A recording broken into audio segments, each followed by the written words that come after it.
Welcome to the Animal Wellness Podcast, all about improving the lives of animals with better policies and practices in government and business.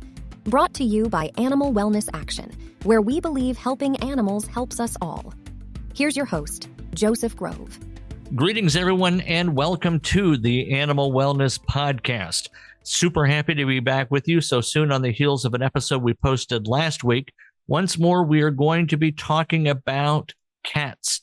That's our internal acronym for Cats Aren't Trophies. It's also known as Proposition 127 in Colorado.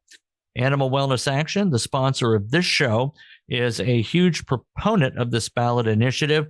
And this show, as our previous one did, will focus on that critical initiative in that state. Spoiler alert, Proposition 127 is not without controversy. Supporters say that trophy hunting is cruel, inhumane, unsporting, that mountain lions deserve and other big cats deserve to be protected because of various roles they play in nature. Opponents make such claims as, hey guys, it's already illegal. It's not. Our guest today will talk about that. They allege that this kind of hunting is necessary to keep mountain lion populations in check. This show discounts those contrary arguments, and you can find more about how we discount them at the website catsaren'ttrophies.org. So if you go to catsaren'ttrophies.org, the initiative's website lays out all of the arguments very cogently and I believe very persuasively.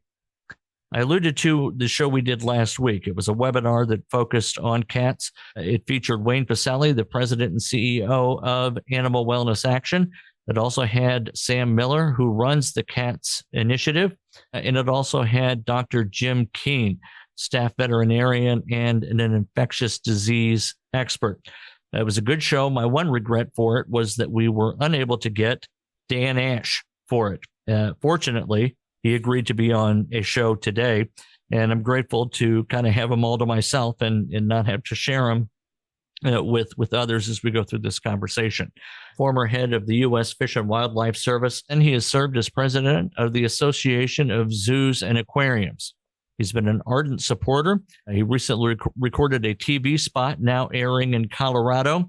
I'll ask my producer, Ryan, to make sure we include a link to that spot in the show notes. All of that urging voters to approve the ballot initiative. So Dan, welcome to the show. Thank you, Joseph. It's good to be here. A 22-year career at the U.S. Fish and Wildlife Service, most of that as a career professional, and then nearly 6 years as the Fish and Wildlife Service Director. And you achieved an accolade, unanimous Senate confirmation. You don't get much unanimity anywhere these days, but your confirmation in the Senate was unanimous, I believe.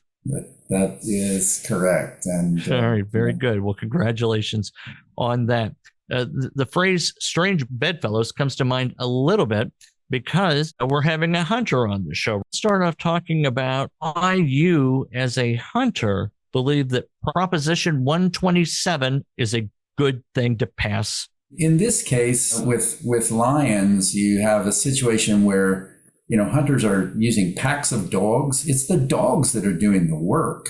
They're chasing the animal down. They're treeing the animal. The hunter is, then following the dogs who have GPS collars. A hunter, you're probably sitting somewhere eating a comfortable breakfast or dinner, and then they're told that, oh, your animal is in a tree. You probably get into a four-wheeler or some other vehicle or on a horseback and ride to the tree, and then you're basically just shooting the animal. To me, there's no fair chase in that. The animal really has no chance. The hunter certainly is barely inconvenienced, and so it just completely violates the notion of fair chase and meeting the animal on their terms. And that's the nature of the hunting that I know, like waterfowl hunting.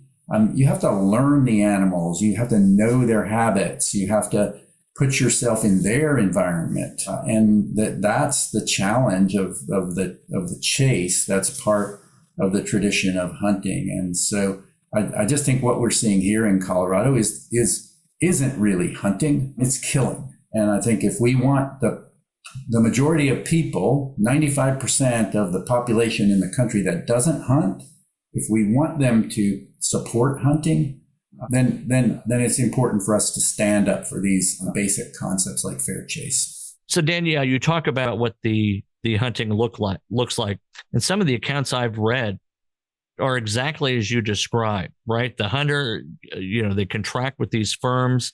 The firms, these guide operations, if you will, have almost like travel brochures. It's, come and stay. We put you up in a great lodge, and we'll go out and use these dogs equipped with high-tech gadgetry. The dogs find the cat, chase the cat into the tree, and then we'll let you know, just like you say, having a comfortable breakfast. And then you just come out. And then we have videos which are visible on catsaren'ttrophies.org where these hunters just come up, aim their anaconda or their python or whatever rifle they have, and just fire 3 or 4 shots and kill that cat. It is to me antithetical to the notion of even a chase, unless you're talking about the dogs. It really is quite something to say.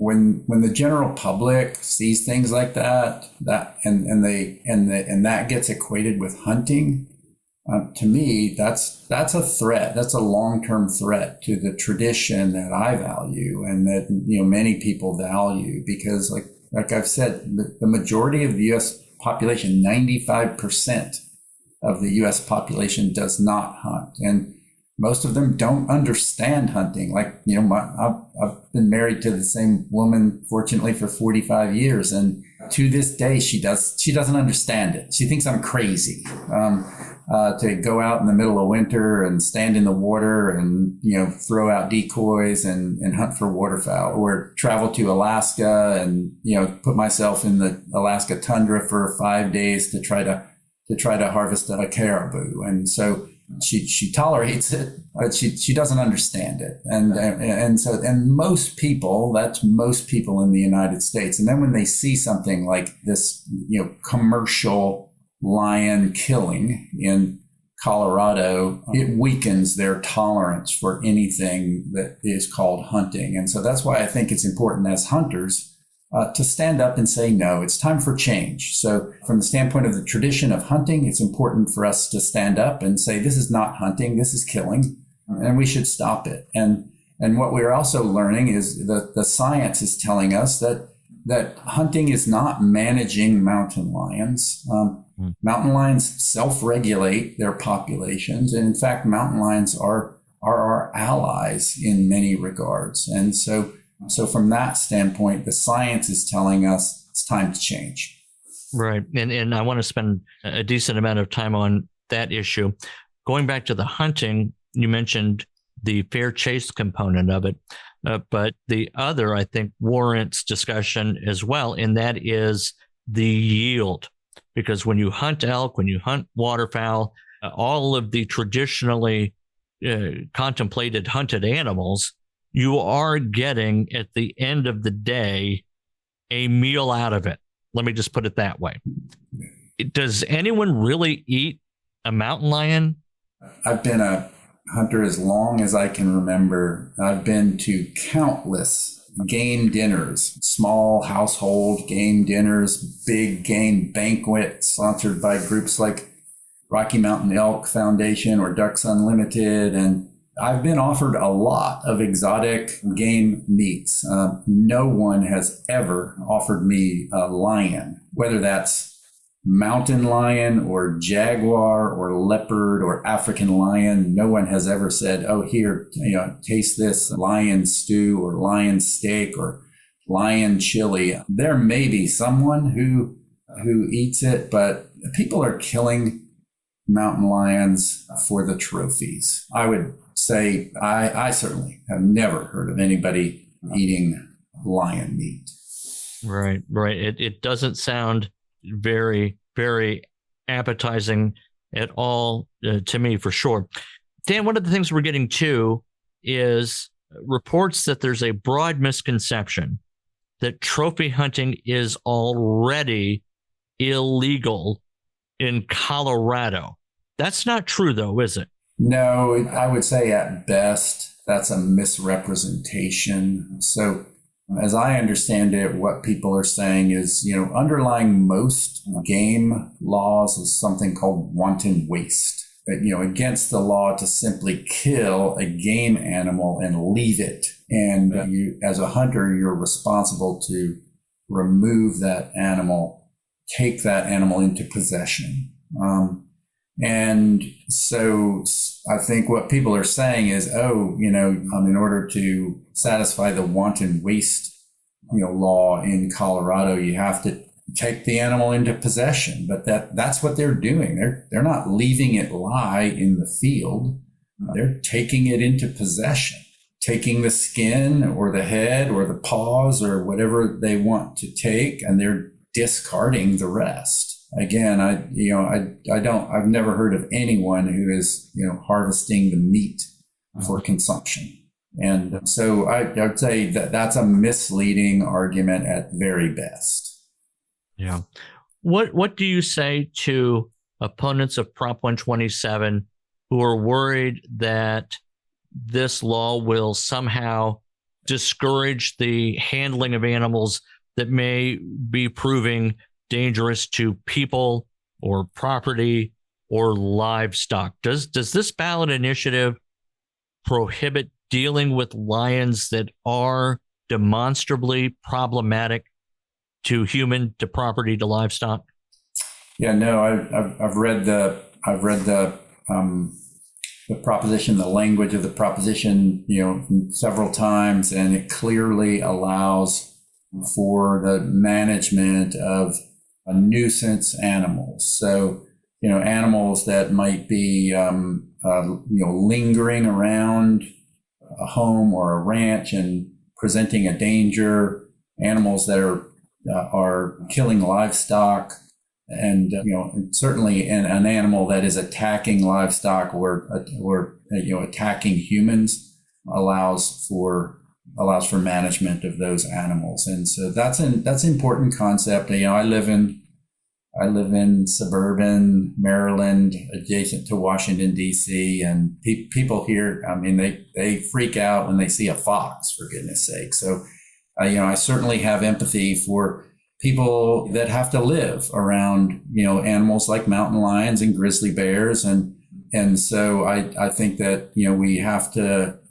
recognize that those animals can be threatening and provide the opportunity for appropriate management. And I think, and Proposition 127 does that. Animal wellness action depends on people like you to complete our work. Our recent victories to protect big cats, spare beagles from pharmaceutical tests, and convince Nike to stop killing kangaroos for shoes would not have happened without the financial support of our donors. Become one at any amount. Visit animalwellnessaction.org/donate to join our fight against animal cruelty of all kinds. That's animalwellnessaction.org/donate. Dan, a minute ago, you alluded to the self-regulating nature of the mountain lion population. And I'll note here that Prop 127 also deals with lynx and bobcats, but just to keep the conversation clean so I don't have to say all those syllables every time, we'll keep it to mountain lions. You talk about the population of mountain lions being self-regulating. What does that mean to someone like me, maybe who has never lived where populations self-regulate? Yeah, I think and I have to say one of the reasons that I'm supportive of measures like Prop 127 is that as a professional wildlife manager, I think we have a burden of debt to predators. Professional wildlife managers, for as long as there has been professional wildlife managers, we have mythologized and vilified predators, and it is time for change, because the science is telling us that these animals self-regulate. They have large territories, and they're very jealous in defending those territories. And so if another lion, comes into my territory, I'm going to chase them out, or they're going to overpower me and chase me out. And so these animals tend to self-regulate based upon the availability of habitat. So And that's the one thing we learned when we reintroduced wolves to Yellowstone National Park back in the 1990s. Initially, the wolf population exploded throughout the park, and then they contracted because the wolves started competing against one another for territory. And so one pack will compete against another pack for territory. And so then the population contracted to a level that was sustainable. They regulate themselves because they compete against one another. And so what we've learned is, hunting lions is not about managing lions. Hunting lions is about managing hunting. And so what we've learned from California, that they haven't hunted lions in over 50 years, a ban that was put in place by rancher and former Governor Ronald Reagan. It was later ratified by voters, but it was put in place by Governor Reagan and his team. And lions in California, the populations have been stable, and human conflict has been minimal because the state agency, California Fish and Wildlife, it has the tools to manage nuisance animals. And so we have a great model to draw from in California. So in other words, we don't need trophy hunting to prevent a scenario where I'm driving up to McDonald's to get my E. coli infused quarter pounder, and I'm going to run into a bobcat on the way, right? I mean, it's not going to be the case that these animals are going to take over my shopping mall if we don't trophy hunt them. No, it's not the case. And we manage nuisance animals.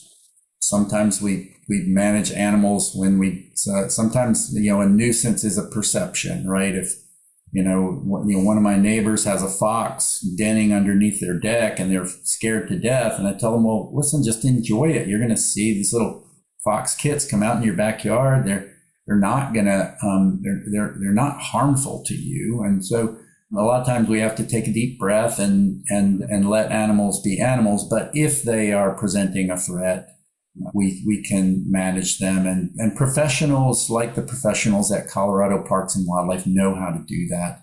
And they can give the tools to ranchers and farmers and rural residents that allow them to protect their property. And so that's what we'll see if Proposition 127 passes. And we'll see good, healthy relationship between the professionals at Colorado Parks and Wildlife and the people who have to live with mountain lions, including the people in urban areas of Denver and Colorado Springs and places like that, just like we've seen in California. One thing that we have learned about predators like wolves and mountain lions is they have a social structure. They defend territories, and when we're just randomly hunting them and killing them, oftentimes killing dominant animals, we cause disruption, social disruption, which oftentimes leads to more kind of aberrant behavior, like preying on livestock or approaching, human infrastructure in search of food. And so I think what we've learned about predators is hunting is often disruptive in a way that creates more behaviors that can be threatening to humans. And so it undermines the notion that hunting is somehow managing these animals. And I think we're learning more and more as we let predators live on the landscape the way they should. We are learning more and more about how to live with them.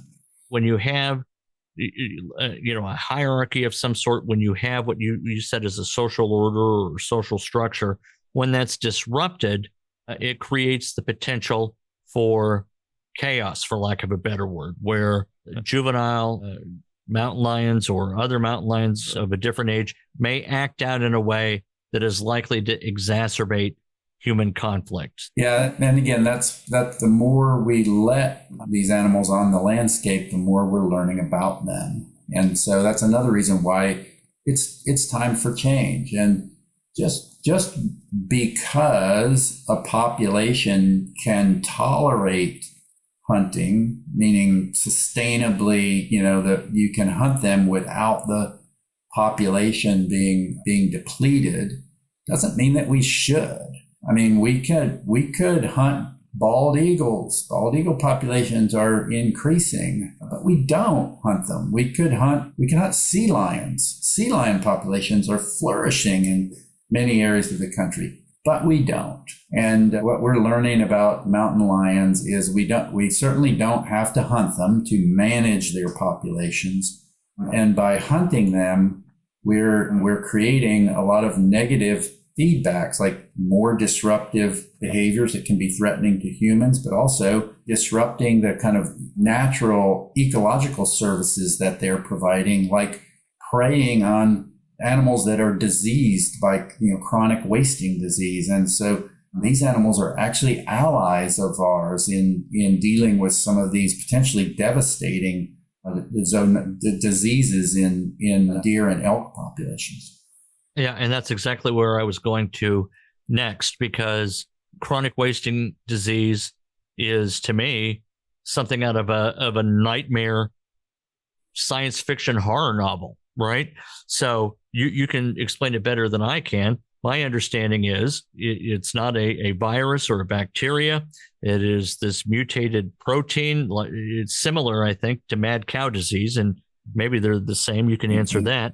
Yeah. But it gets spread around the deer population. If a hunter kills a deer with CWD, it increases the likelihood of what we've talked about, many times with COVID, and that is this zoonotic spillover. And because these animals seem to be a little bit weaker when they have this disease, they're more likely to be preyed upon by mountain lions and therefore taken out of the population that may otherwise end up on someone's dinner plate. How accurate is that, and what would you add to that description?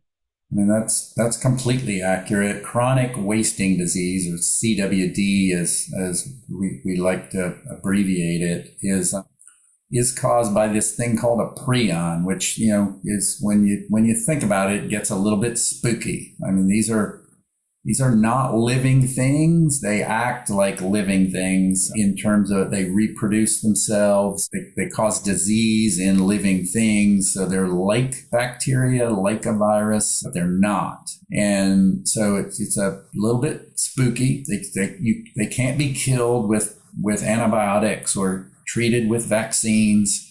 And right now, this chronic wasting disease is epidemic in deer and elk populations. It started in Colorado, came from captive deer in Colorado, spread to wild deer and elk, and now is widespread in the Midwest and has spread east into as far as Maryland, where I live. They have found chronic wasting disease, and it's an agonizing death for these animals. It's 100% fatal. If they get it, they're going to die from it.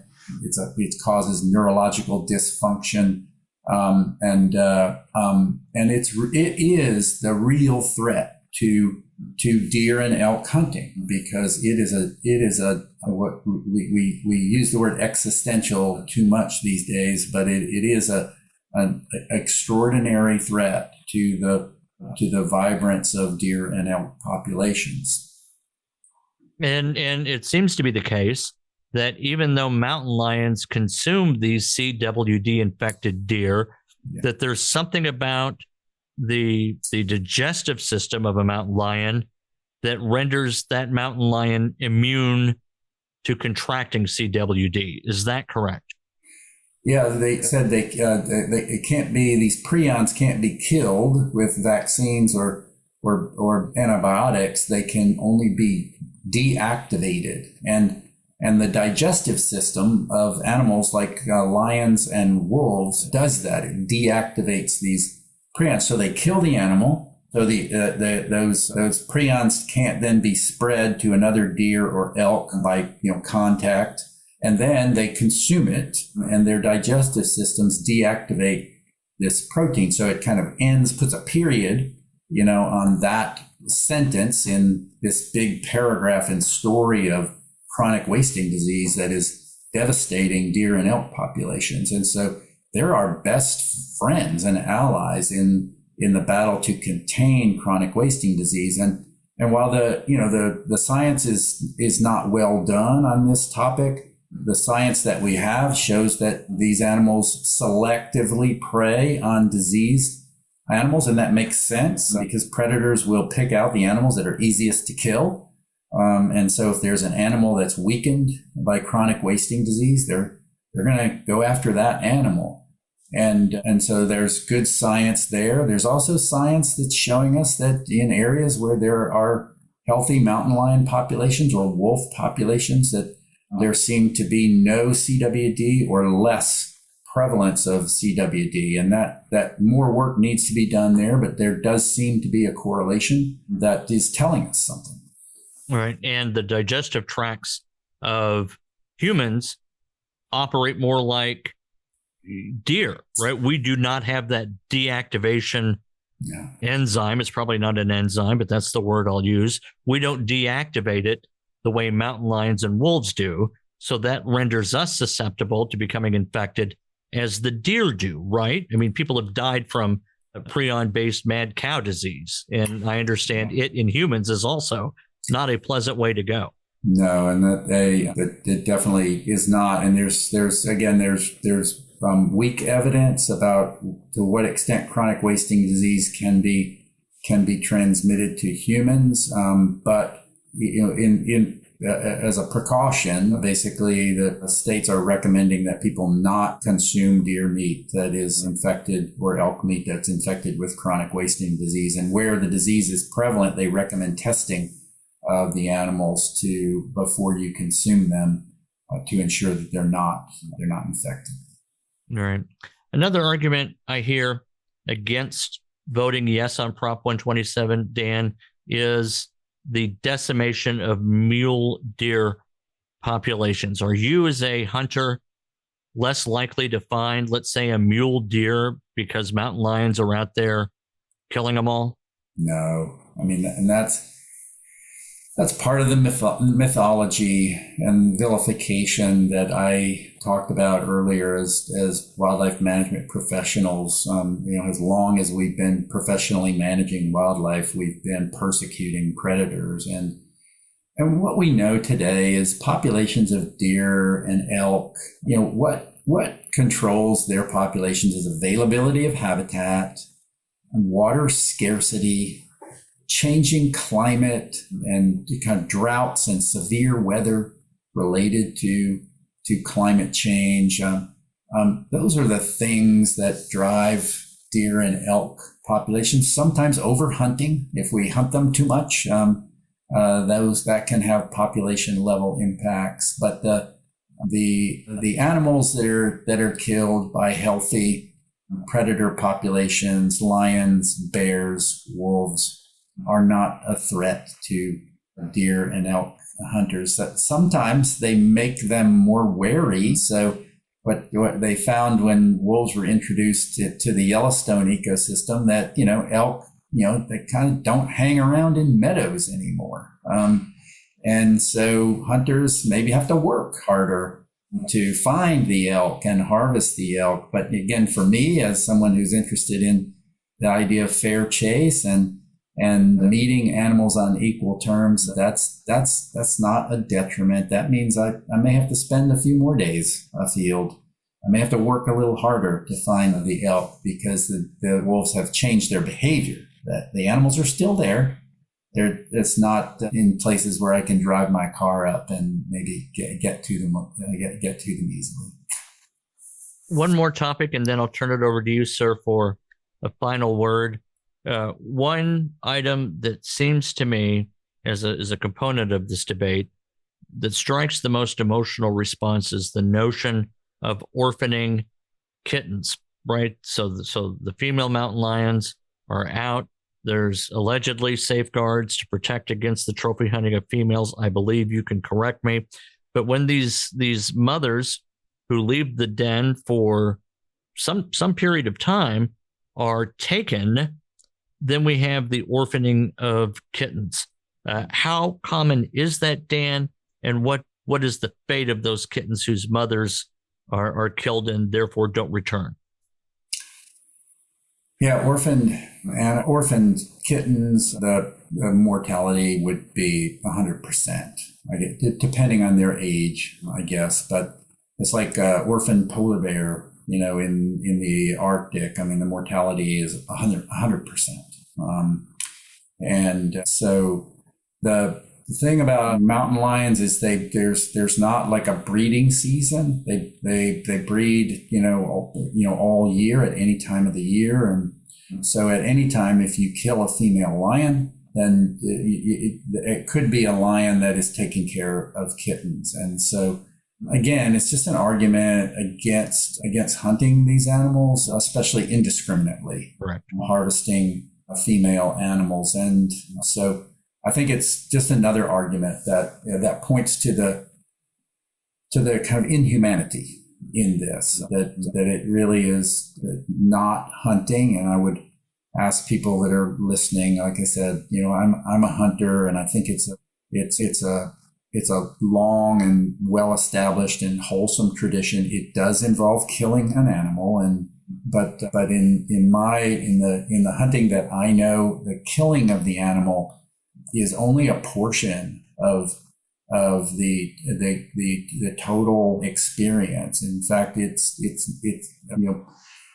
people like me, a lot of times it's killing. Most of the times you don't kill an animal, and so it's the notion of being in the outdoors and experiencing the outdoors, and the potential that you might see a mountain lion, or I might see a wolf, or I might see a wolverine, some of these animals. And so I think that, again, what we're seeing here is just a practice of killing, and it doesn't represent the tradition of hunting that most people support. Right. And I guess I'm going to sound less like a host and more like an advocate, but I'm going to say this. It's no surprise that animal welfare advocates are interested in yes on Prop 127 and support votes for the passage of that proposition. No surprise. But what's interesting is the coalition of folks who are on board. Hunters, such as yourself. Scientists who understand not only the behavioral component of it, but the disease component of it, right? So if I were a voter in Colorado, unsure how to vote on Prop 127, I think I would have to be fairly moved towards the affirmative vote by the fact that it's good for the animals, that it's good for the biology of them, and it's good for the hunter. Very compelling. Dan, you've been awesome. Let me ask you to say now whatever you would like to say that I've not asked. What's on your mind that we've not discussed? One thing I would say is I've spoken to a couple of colleagues, from the U.S. Fish and Wildlife Service, from Colorado Parks and Wildlife, and they bring up this notion of, well, aren't you concerned about this, what they call ballot box biology, right? And I said, listen, first of all, I have the utmost respect for the professionals in the field who are managing wildlife. They have a hard job to do. They do an exceptional job. But as with any organization, I think what's happened here in Colorado is that it's a failure of leadership, that practices like this kind of trophy killing of mountain lions is out of step. And it's time for change. And the science is telling us it's time for change. Normal human consciousness is telling us it's time for change. And so I think sometimes when organizations are resistant to change, sometimes voters or legislatures or governors or presidents have to tell them that it's time for change. And so that doesn't concern me, because I think it's what we've learned a lot about predators, and we've learned a lot about the benefits, and it's time for wildlife managers to change. And ideally they would have changed on their own, but in this case, I think it's appropriate for the voters to stand in and ask for change, leaving in place the important protections for managing nuisance animals. And so I hope the voters in Colorado endorse the idea that it's time for change. It's good for deer hunters. It's good for science-based wildlife management. It's good for a balance in nature. Thank you for listening to the Animal Wellness Podcast. Please be sure to subscribe so you don't miss an episode, and follow Animal Wellness Action on Facebook, Twitter, Instagram, and LinkedIn. To stay current with all of our news and information and to take action to help animals, sign up at animalwellnessaction.org. Until next time, remember that helping animals helps us all.